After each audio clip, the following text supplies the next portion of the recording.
नमस्कार दोस्तों, मैं हूं मुकेश टंडौतिया। कहानियां लिखता हूं, फिर आपको सुनाता हूं। आज एक छोटा सा लेख लेकर आया हूं, तटस्थ।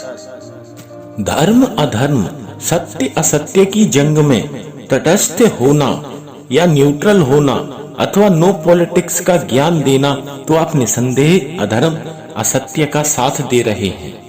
इसकी सीख हम अपने इतिहास से भी ले सकते हैं।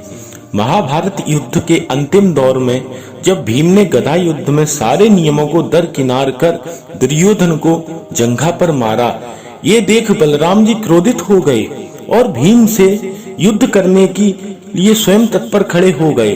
तब श्री कृष्ण जी ने अपने भ्राता बलराम को रोकते हुए कहा, दाऊ, आपको कोई अधिकार नहीं इस युद्ध में बोलने का।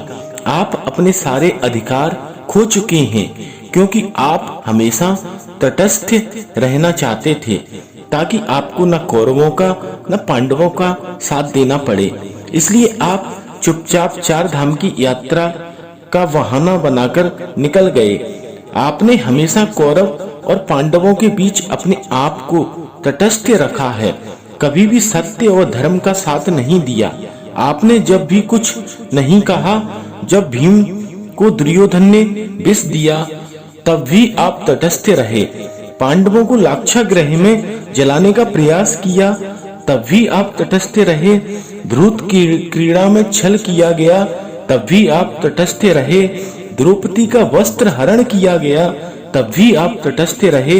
यहाँ तक कि हमारे आपके दाऊ प्रिय भांजे अभिमन्यु की हत्या युद्ध के सारे नियम तोड़कर अधर्म से की गई, तब भी आप तटस्थ रहे। आपने तटस्थ रहकर, चुप रहकर, मौन धारण कर, आंखें बंद कर दुर्योधन के हर अधर्म का साथ दिया है। और अब आप अधर्मी दुर्योधन की ये दशा देखकर उत्तेजित हो रहे हैं। अब आपको इस युद्ध में बोलने का कोई अधिकार नहीं दाऊ, क्योंकि धर्म अधर्म, सत्य असत्य, सही और गलत के बीच में फासला न करने वाला व्यक्ति हमेशा गलत और अधर्म का ही साथ देता है। भगवान श्री कृष्ण ने ये कहा, यदि मैं भी तटस्थ रहकर अधर्म का साथ देता तो मुझे भी अधिकार नहीं, कोई शिकायत नहीं कि इस धरा पृथ्वी पर ऐसा वैसा बुरा क्यों हो रहा है, यदि मैं उस बुरे का विरोध नहीं करता। दोस्तों, ये बात प्रत्येक व्यक्ति के जीवन में उतरती है। हर व्यक्ति का कर्तव्य है कि वह पहले राष्ट्र हित में धर्म के साथ, सत्य के साथ जो है केवल उसका साथ दे। अंग्रेजों का भी हमारे देश को गुलाम बनाने में सहायक मुख्य कारण तटस्थ होना ही था। किसी एक राज्य पर अंग्रेजों ने हमला किया तो पड़ोसी राज्य के राजा या नवाबों ने अपने आप को तटस्थ या न्यूट्रल रखा। फिर अंग्रेजों ने उन पड़ोसी राज्य पर हमला या आक्रमण किया तो अन्य पड़ोसी राज्य व उस हारे हुए राज्य ने अपने आप को न्यूट्रल रखा। इस तरह अंग्रेजी साम्राज्य की स्थापना भारत में हो गई और भारत पूर्ण रूप से गुलाम बन गया।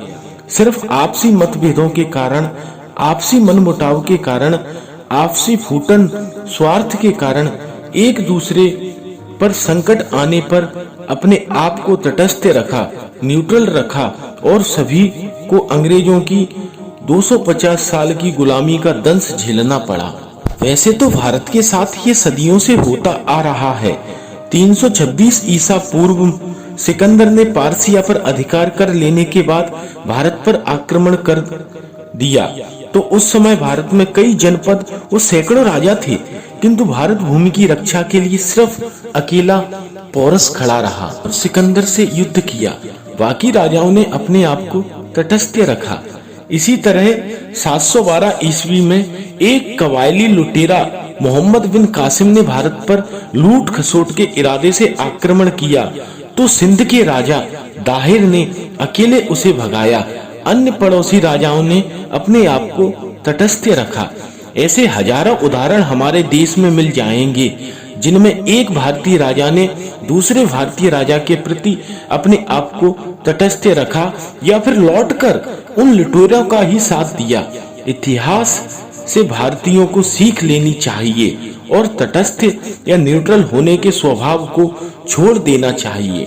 हमें अपनी मानसिकता को इस तरह से बना लेना चाहिए कि हमारे पड़ोसी भाई पर कोई उंगली उठाए तो हम डटकर उसका साथ दें, उसके साथ खड़े रहें और उस उंगली उठाने वाले का हाथ उखाड़ दें। तभी हम अपने देश, धर्म, समाज को बचा सकते हैं, उसकी रक्षा कर सकते हैं। अपने आप को तटस्थ रखकर या न्यूट्रल रखकर हम अपने देश का हित नहीं कर सकते। नमस्कार दोस्तों, ये मेरे स्वयं के विचार हैं। मैं किसी की भावनाओं को या मन को ठेस नहीं पहुंचाना चाहता। अगर किसी की भावनाओं को ठेस पहुंचे तो मैं क्षमा चाहता हूं।